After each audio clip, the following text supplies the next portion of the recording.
Seguimos con nuestra serie acerca del Evangelio de Juan. Estamos al final del capítulo 2. Vamos hoy día a ver los capítulos 2 del versículo 23 al 25 y el capítulo 3, versículo 1 y 2. Cuando uno abre la Biblia, uno ve Evangelio de Juan, capítulo 2, verso 22 y así, ¿verdad? Bueno, la verdad es que esa división en capítulos y versículos no es inspirada por Dios. Ningún escritor escribió así. Eso es bastante nuevo, entre comillas. Alrededor del siglo XV se pueden ver algunos trabajos también un poquito antes, pero ningún escritor escribió el libro de Mateo, capítulo 1, versículo 1. Nadie escribió así. Ellos escribieron el libro de corrido. Y aunque esta división en capítulos y versículos nos ayuda un montón a estudiar, a memorizar, a comparar versículos, a buscar, ¿cierto? Es más fácil buscar Juan capítulo 2, 22 o 23 que leer el versículo completo. Es mucho más rápido, ¿sí? Es muy útil. Sin embargo, nos puede producir un problema. Y el problema es que pensemos que la Biblia de verdad está seccionada, está dividida, cuando no es así. La Biblia es de corrido. ¿Y dónde vemos un problema así? En las cartas. La carta a los romanos, la carta a Efesios, a Filipenses. Cuando uno tiene un hábito de lectura, uno lee un día Romanos capítulo 1.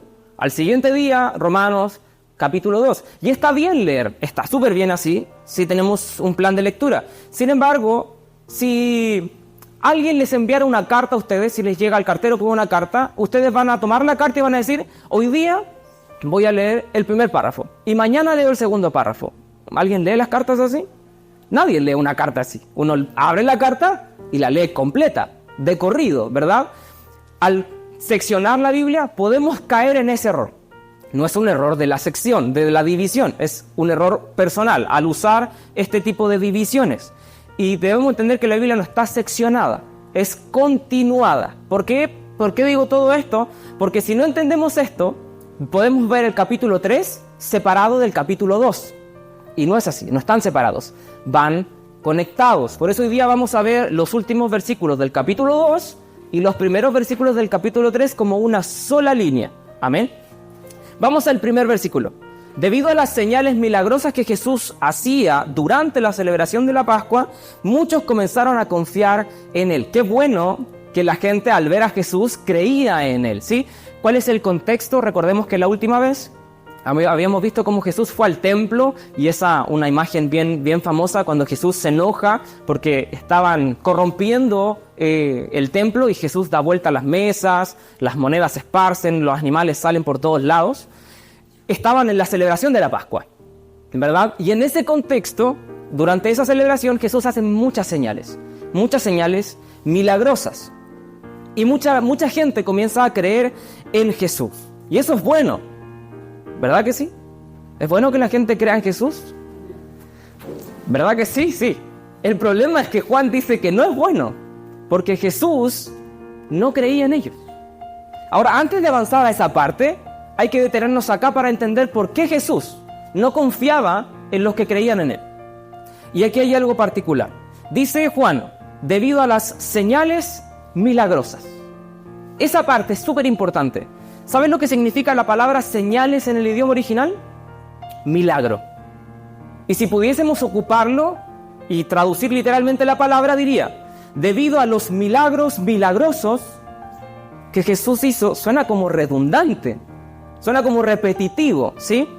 Ahora, ¿qué significará la palabra señal para Juan? Para entender eso y por qué Juan ocupa, en vez de decir señales, ¿por qué no decir milagros simplemente? Jesús hizo milagros y la gente creyó en Él. ¿Por qué ocupó la palabra señal?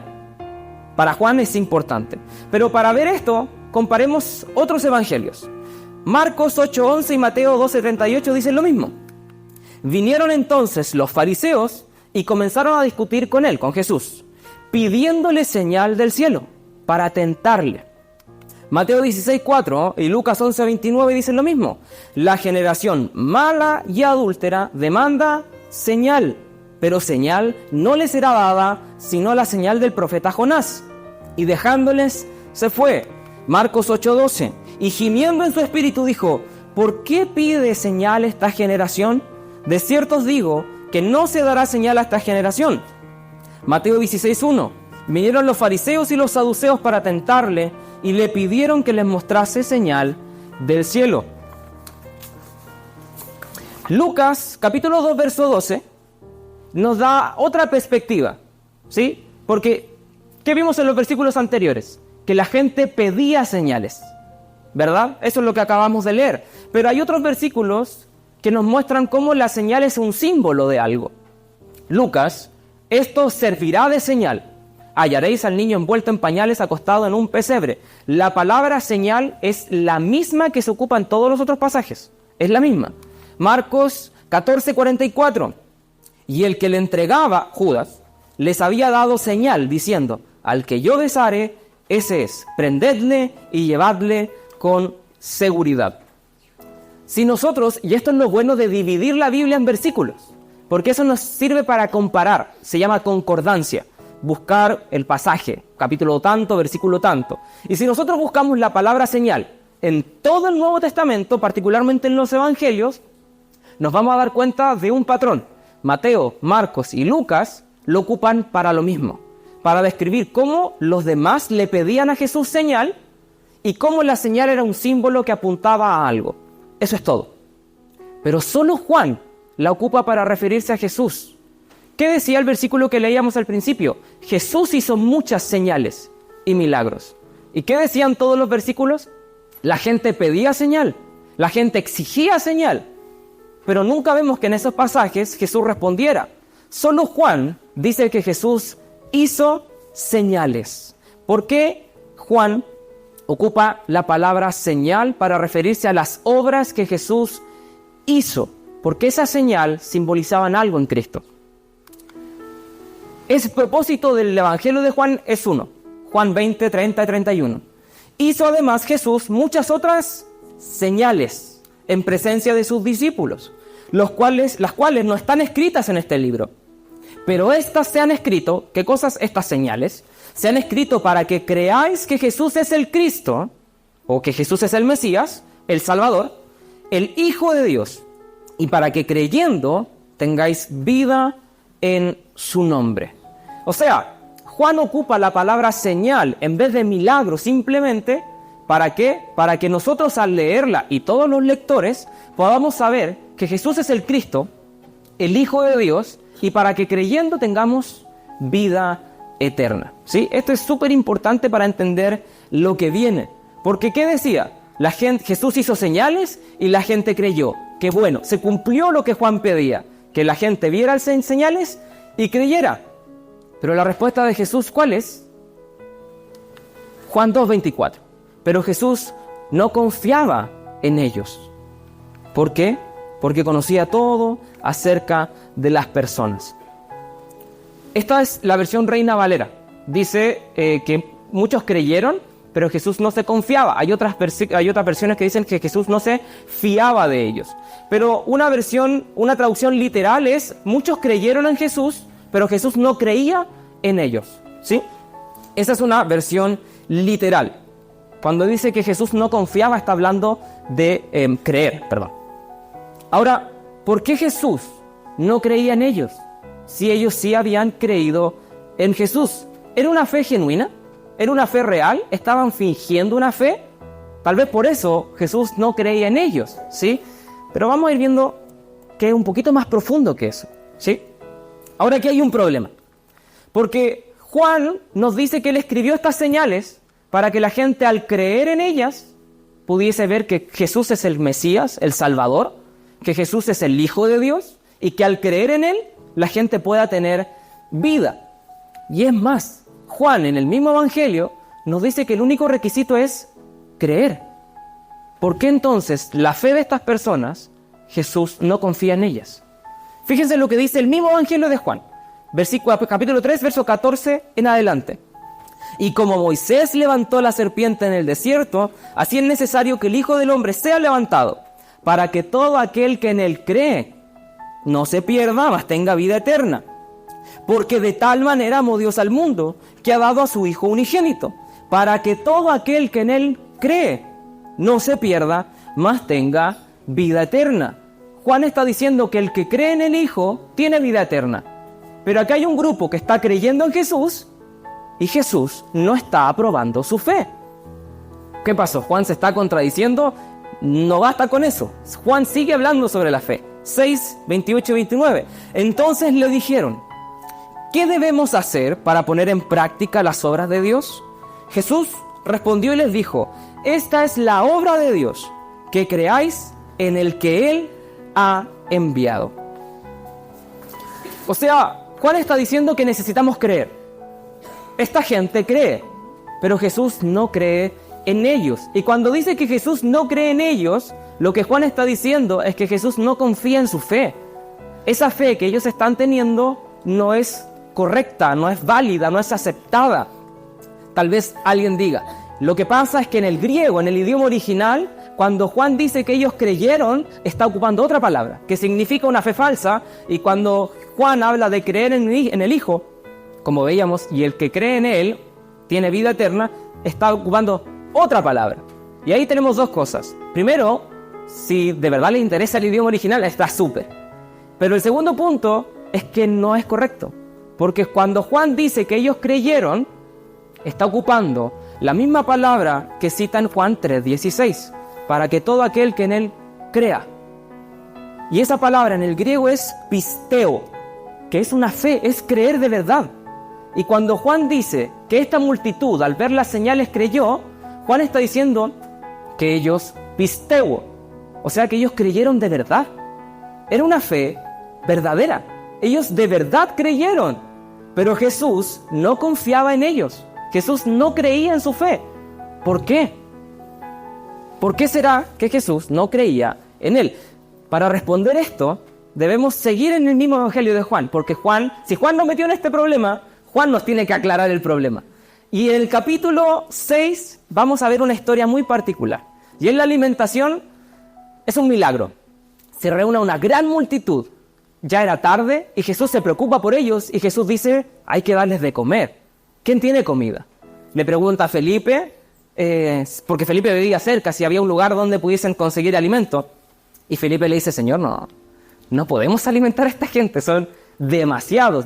Él dice, necesitaríamos más de 200 denarios, que era casi un año entero de trabajo. Eran miles de personas que Jesús quería alimentar en un momento.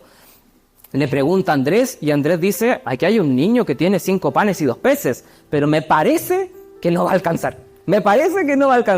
Y Jesús dice, tranquilos. Y Jesús multiplica el pan y los peces. Más de 5,000 personas, solo se contaban a los hombres. Se estima que habían cerca de 15,000 a 20,000 personas en ese lugar y todas fueron alimentadas. Sobró comida incluso, porque Jesús multiplicó el pan y los peces. Y esta historia, en ese contexto, se mencionan versículos muy importantes. Primero, el versículo 2 del capítulo 6. Y le seguía una gran multitud, porque veían las señales que hacía en los enfermos. Versículo 14.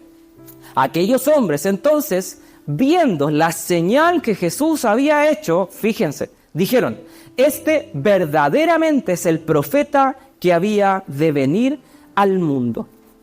La gente, al ver las señales, creían que Jesús era el Cristo. Cristo es Mesías, Cristo es el Salvador, eso es lo que significa el Cristo. La gente, al ver las señales, creyó que Él era el Cristo, pero ¿era genuina esa fe?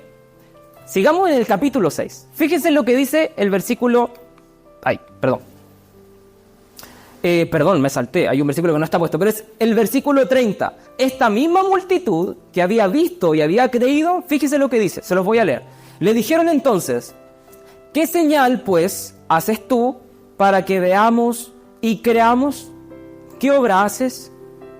La misma multitud que había visto señales, que había creído que Él era el Cristo, en un momento después pregunta y le dice a Jesús, ¿qué señal haces para que veamos y creamos? Y aquí hay algo raro. Ya habían visto las señales, ya habían creído en las señales, pero luego están preguntando qué van a ver para poder creer. O sea, la misma multitud reconoce que no había creído de verdad, ¿sí? Pero la respuesta la da Jesús, no la multitud. Ahora sí, Versículo 26. Respondió Jesús y les dijo: de cierto os digo que me buscaste, no porque habéis visto las señales, pero si las vieron. Dice el versículo que las vieron, pero Jesús dice: no me buscas porque las viste, sino porque comiste el pan y os saciaste. Ahora, aquí hay un problema porque el mismo Juan dice que sí vieron las señales, pero Jesús dice: no las vieron. Ahora, para entender el versículo, veámoslo en otra traducción. Es el mismo pasaje, pero en otra traducción. Dice así: Jesús contestó: les digo la verdad, ustedes quieren estar conmigo porque les di de comer, no porque hayan entendido las señales milagrosas. O sea, el problema no fue que ellos vieran milagros, no fue que ellos vieran obras de Jesús, el problema fue que ellos no entendieron qué significaban esas señales. Ahora, para entender esto debemos volver al propósito de Juan. Juan escribió el Evangelio con un propósito, para que la gente crea, al ver las señales, que crea que Jesús es el Cristo. ¿Vieron las señales? Sí. ¿Creyeron que era el Cristo? Sí. Pero el propósito de Juan era más que eso. Además de creer que Jesús era el Mesías, ellos debían creer que Jesús era el Hijo de Dios. Y ese era un problema. Eso fue lo que ellos no creyeron. Cuando Jesús dijo: yo y el Padre somos uno, la gente quiso matar a Jesús porque lo que estaba diciendo Jesús es: yo soy Dios. Y ellos no quisieron aceptar que Jesús es Dios. A la luz de esto, podemos entender que esta gente, esta multitud, que de verdad vio las señales, que de verdad creyó en las señales, que creyó que Jesús era el Cristo, que creyó que Jesús hacía milagros, era una fe genuina. El problema es que su fe no estaba puesto en Jesús, el Hijo de Dios. Estaba puesta en Jesús, el que sana, Jesús, el que multiplica panes, Jesús, el que da de comer, Jesús, el que calma las tormentas, Jesús, el que camina sobre el agua. Pero eso no es suficiente. Jesús le dijo: ustedes me buscan solo por lo que yo les di, porque comieron y se saciaron, no porque crean que yo soy Dios. Eso fue lo que dijo Jesús. Ese es el problema de esta gente. Por eso Jesús no confiaba en ellos. Jesús no iba a estar siempre multiplicando panes. Jesús no iba a estar siempre sanando personas. Y la fe de estas personas no era genuina.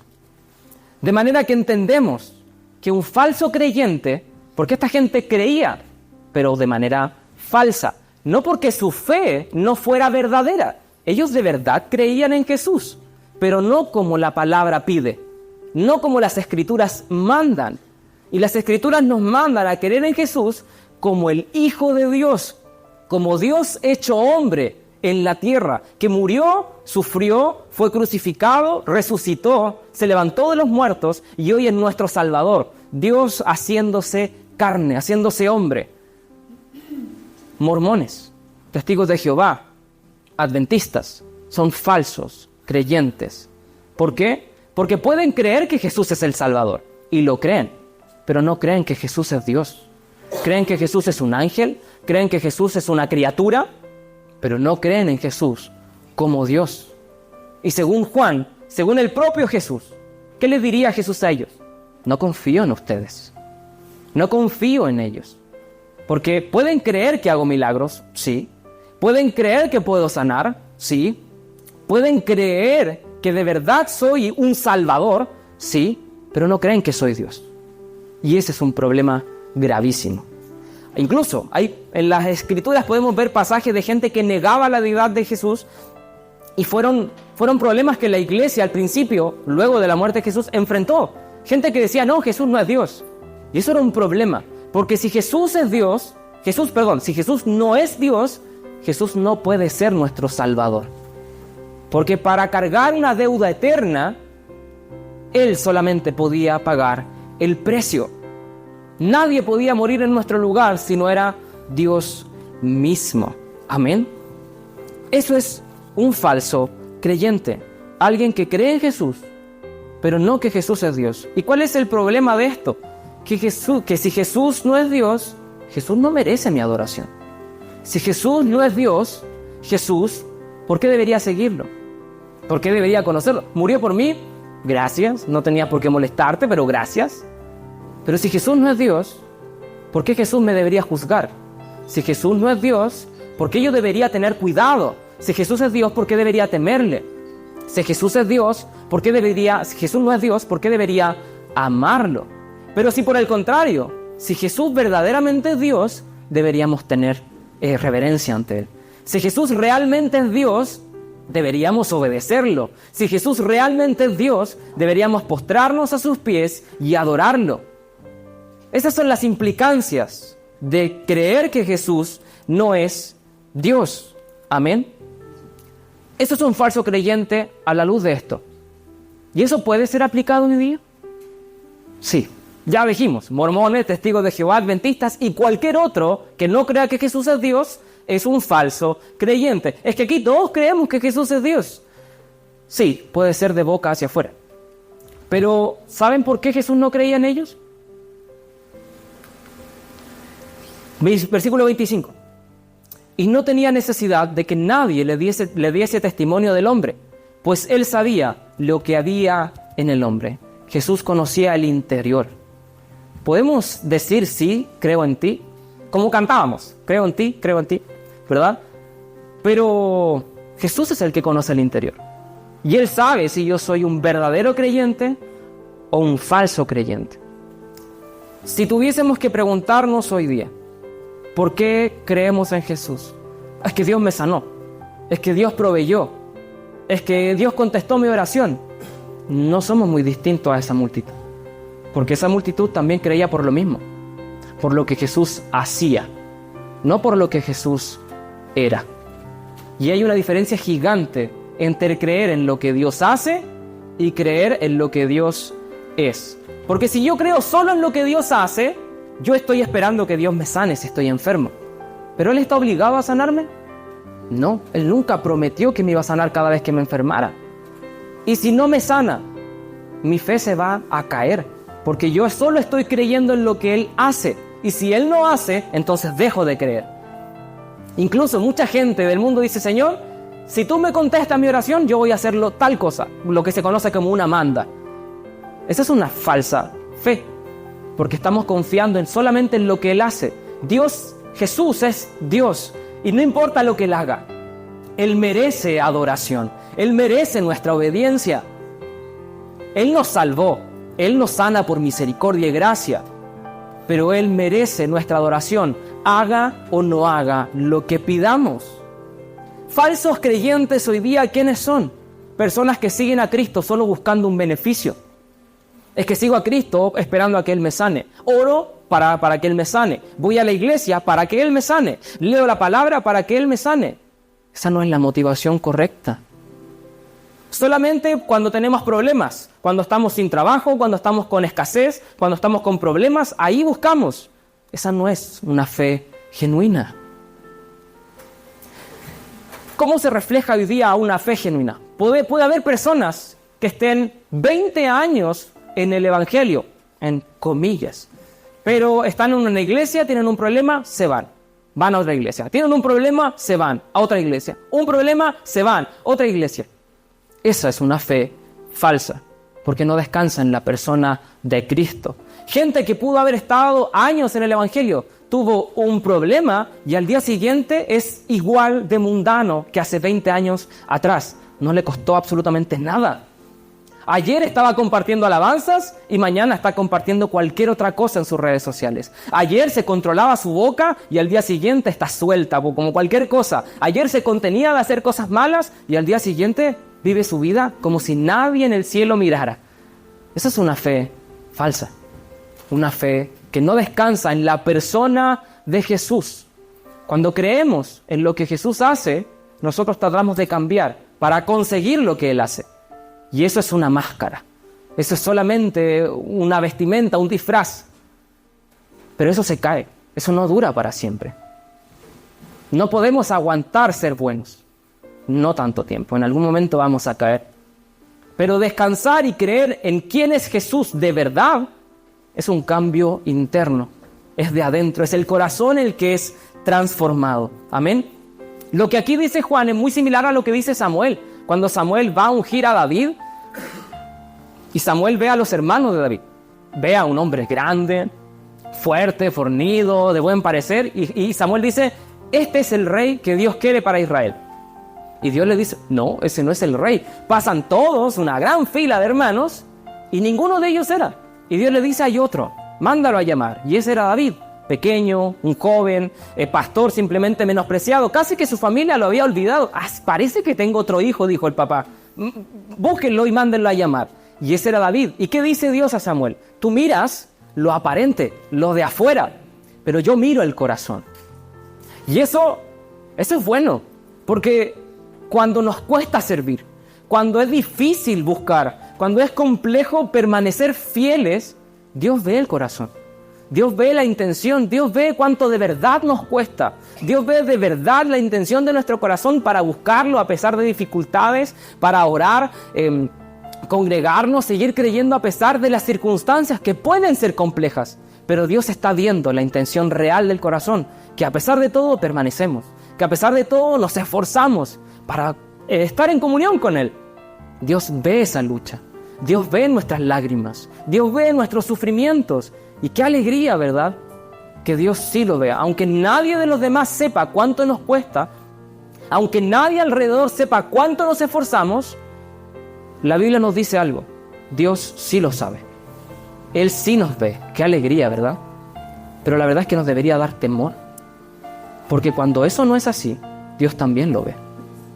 Cuando servimos por orgullo, cuando servimos por envidia, cuando servimos para aparentar, cuando servimos para que Dios nos dé algo, cuando hay envidia, cuando hay celos, cuando miramos mal, cuando odiamos, cuando deseamos en el corazón, Dios también lo ve.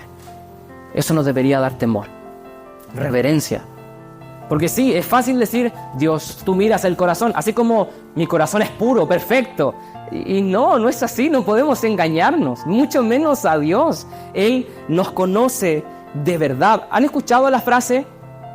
Por lo general es mencionada cuando se sienten atacados. Es que tú no conoces mi relación con Dios.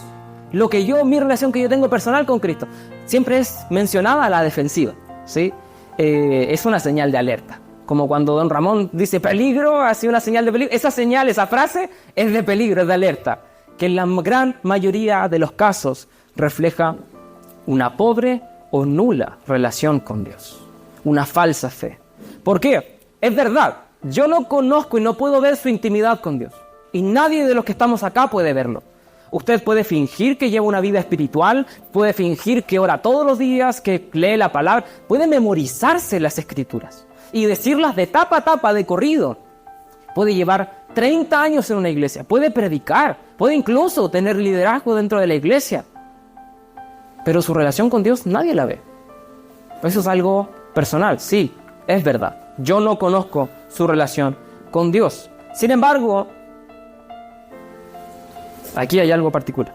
Y Jesús nos limpia esta frase, ¿sí? Porque se imaginan, alguien le hubiese dicho esta frase a Jesús y le hubiese dicho a Jesús, Judas, ¿se imagina Judas? Cuando Jesús lo hubiese ahí mencionado, a Judas hubiese dicho, Jesús, tú no sabes mi relación con Dios, tú no la conoces. ¿Qué le hubiese dicho Jesús? Mentiroso, hipócrita. ¿Por qué? Porque puedes tener una intimidad con Dios y nadie la conoce, pero esa intimidad va a reflejarse de manera visible en todos. ¿De qué manera? Frutos.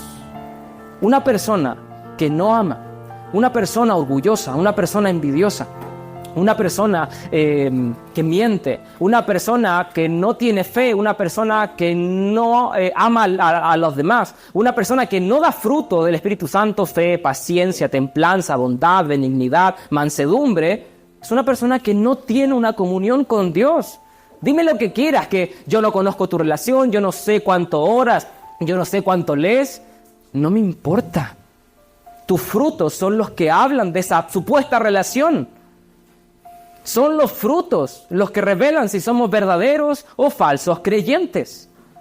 Podemos decirle a todo el mundo cuánto oramos, podemos decirle a todo el mundo cuántos títulos tenemos, cuántos años llevamos en la iglesia. Si no hay frutos, eres un mentiroso. No hay otra posición, no hay otra verdad. Dios nos conoce, no podemos mentirle a Él. Podemos presentar una fachada y engañar a hombres piadosos, pero a Jesús no podemos. Capítulo 3.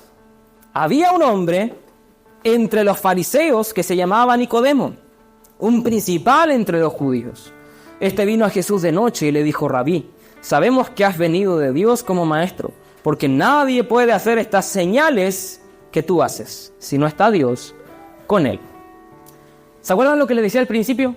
Que versículos y capítulos no fue escrita así la Biblia, sino que fue invención posterior, pero que debemos entender que la Biblia es continuada y no seccionada. Si no supiéramos eso y pensamos que el capítulo 3 es distinto al 2, tendríamos un problema gravísimo, porque pensaríamos que Nicodemo es un buen judío que quiere conocer a Jesús, que cree en él. Pero ¿cuál es la verdad? Nicodemo es un falso creyente. Y eso es lo que está diciendo Juan. Juan está diciendo: Jesús durante la Pascua hizo muchas señales y muchos creyeron en él. Pero Jesús no creía en ellos porque su fe no era genuina. No porque era una fe falsa, sino porque no creían correctamente en él. Uno de ellos era Nicodemo. Eso es lo que está diciendo Juan. Por eso van conectados. Y esto es importante. ¿Quién es Nicodemo? Es un judío fariseo. Fariseo era una secta, si podemos traslapar la historia judía a nuestra actualidad y para entender un concepto cercano, los fariseos eran como una especie de partido político. No es el mismo término, es un anacronismo, no es correcto, pero para que lo podamos entender, son facciones, divisiones dentro de todo el pueblo judío. Estaban los fariseos, los saduceos y otros más, los celotes. Los fariseos eran una de las facciones más grandes. Y la gente tiende a ocupar el término: oh, tú eres un fariseo. Y tiende a ocuparlo como un insulto, pero la verdad es que no es un insulto. Los fariseos creían lo mismo que creemos nosotros. Creían en la resurrección de los muertos, creían en la vida espiritual, creían en los ángeles, y no todos los judíos creían en eso. Pensamos que los judíos eran un pueblo muy unido y que todos creían lo mismo, y eso es falso. No era así, y habían varias facciones. Los fariseos eran muy similares a nosotros. Creían casi lo mismo que nosotros creímos, ¿sí? Los saduceos, que en el libro de Hechos aparecen harto, ellos no creían en la resurrección, evidentemente no creían en Jesús, no creían en los ángeles, no creían en nada, en nada, creían en muy pocas cosas, ¿sí? Y ahí aparece este fariseo, Nicodemo, era uno de los principales, era una autoridad de los líderes, pero fíjese, va de noche. Si bien Juan no nos aclara por qué va de noche, sí podemos imaginar que era por miedo, porque no era bien visto que lo vieran con Jesús. Había multitudes que seguían a Jesús, pero no los líderes. Los fariseos no seguían a Jesús. Si ellos seguían a Jesús, ellos perdían su posición. Ellos perdían sus puestos, ellos perdían todos sus beneficios que tenían. De manera que ir a la plena luz del día no era una muy buena estrategia. Él va de noche porque tiene miedo. Esa es una de las creencias más aceptadas, ¿sí? Y fíjense cómo lo llama. Le dice Rabí. Rabí significa maestro. Jesús fue llamado rápidamente un rabí, un maestro, a pesar de que él no había estado bajo ninguna tutela o ninguna escuela rabínica. Pero este maestro de la ley, que era Nicodemo, a Jesús lo llama maestro, sinceramente. Incluso dice, sabemos, dice el versículo 2, este vino a Jesús de noche y le dijo: Rabí, sabemos. Él está hablando de varios, está hablando de más de una autoridad. Y sí, efectivamente, después Juan nos dice que eran varios que creían en él. Pero, ¿era genuina la fe de Nicodemo? No, él era uno de los que habían creído, pero Jesús no había creído en él. Incluso, fíjense, sí, es muy particular, porque sabemos que has venido de Dios. O sea, sabían que él era el Mesías, que había sido enviado por Dios. Lo tenían claro. El problema de los judíos no fue que no creyeron en Jesús. Sí creían en él, pero no como el Hijo de Dios, solo como Cristo, como Salvador. Y hasta cierto punto, porque cuando Jesús dijo: yo no soy el Salvador que ustedes creen, ellos dijeron: no nos sirves, nos vamos. Ya vamos a llegar a esa parte, ya va quedando poquito. Nadie puede hacer estas señales. Ellos creían que esas señales eran la prueba de que Él era el Cristo. Nadie puede hacer estas señales si no está Dios con él. Había un problema. ¿Esta multitud creía en Jesús? Sí, creía en Jesús. ¿Nicodemo creía en Jesús? Sí, creía en Jesús. ¿Esa fe era suficiente? No. Aquí voy a decirle algo. Creer en Jesús no nos salva. No nos salva. Déjenme aclarar un poquito el punto. ¿Creemos que la salvación es por fe? Sí. No es por obras para que nadie se gloríe. Es una salvación por fe, es un regalo, ¿sí? Pero creer en Jesús no salva a nadie. Y para aclarar mi punto, ¿creen ustedes que Satanás pueda ser salvo? No, ningún demonio puede ser salvo. Pero fíjense lo que dice Santiago 2:19. Tú dices tener fe porque crees que hay un solo Dios. Bien hecho. Aún los demonios lo creen y tiemblan aterrorizados. Los demonios creen en Dios y tiemblan ante Él. Muchas veces nosotros solo creemos y ni siquiera temblamos ante su presencia. Creer en Jesús no nos salva. No salva. ¿Por qué crees en Jesús? Este mensaje, la idea es que nos lleve a esa pregunta. ¿Por qué creemos en Él?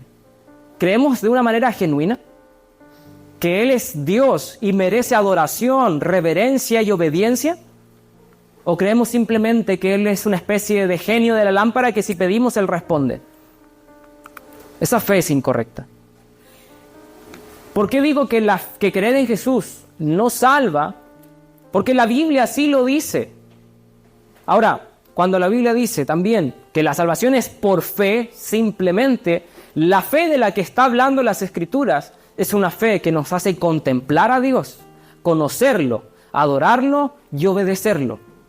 Esa es una fe genuina, una fe que descansa en la persona de Jesús, que nos hace disfrutarlo a Él, ya sea que nos responda o no. Porque mucha gente dice, no, Dios es mi sanador, porque lo ha sanado simplemente.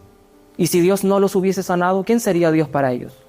Dios es mi proveedor porque Él me ha proveído. Y si nunca nos hubiera dado, es que Dios ha respondido a mis oraciones y por eso le sirvo. Y si Dios no hubiese respondido a nuestras oraciones, ¿quién sería Dios para nosotros? Ese es el problema de seguir a Dios solo por lo que Él hace. Porque nada de eso fue lo que Él prometió. Él prometió una cosa, y es: todo aquel que en Él cree será salvo. Él es mi Salvador. Y eso es suficiente para que Él sea digno de mi adoración y mi obediencia. Déjenme terminar con una escena. ¿Se acuerdan que habíamos ido al capítulo 6? Cuando Jesús multiplica los panes. Miles de personas se alimentan. Jesús en un momento se desaparece de allí, porque la gente quería hacerlo rey. Y la gente, esta multitud, lo busca. Y ahí es cuando le dicen: ¿qué señales nos vas a mostrar para que creamos? Lo que le estaba pidiendo la multitud era más pan, porque ya habían sido saciados, pero no basta. Quieren más y más y más. Entonces la multitud les pide más pan. Y Jesús le dice: aquí estoy. Yo soy el pan de vida. Y ellos dicen: no, es muy complejo seguirte. Tus enseñanzas son muy enredadas. Y se fueron. Se fueron. ¿Por qué se fueron? Porque Jesús no le dio más pan. Pero ¿saben cómo termina la escena? Un monte lleno de gente, lleno de panes tirados por todos lados y peces en canastas. ¿Saben quién está con Jesús? ¿La multitud? La multitud se fue. Lo dejaron solo. ¿Por qué? Porque Jesús ya no les estaba dando lo que ellos querían. Y lo abandonaron. ¿Saben quiénes se quedaron con ellos, con Él? Sus discípulos, recogiendo los panes, recogiendo los pedazos que sobraron. Jesús le dice a la multitud, si podemos interpretarlo así: yo no les voy a dar más pan, porque yo soy el pan de vida que ustedes necesitan. Conmigo deben estar saciados. La multitud dijo: no te queremos a ti, queremos lo que tú das, danos pan. Jesús dijo: yo soy. La multitud se fue. Jesús se da vuelta y mira a sus discípulos y le dice: ¿y ustedes también se van a ir? Y Pedro le dice: Señor, ¿a quién iremos? Si solo tú tienes palabra de vida eterna. La multitud que estaba con Jesús por lo que Él hacía, se fue cuando no les dio pan. Los discípulos que estaban con Él, porque sabían quién era, se quedaron porque sabían que solo Él era el pan. Eso es un verdadero creyente, alguien que sabe que Jesús merece obediencia, adoración y servicio, porque Él es Dios. Nos dé o no nos dé, Él ya nos salvó y eso es suficiente. ¿Quieres ser un verdadero discípulo? Un verdadero creyente, debemos conocer a Jesús, servirle, sin importar lo que Él haga. Lo que Él hizo ya es suficiente. Lo que Él haga después, gracia y misericordia. Pero Él ya nos dio todo lo que necesitamos. Que Dios nos bendiga. Invito a colocarse de pie.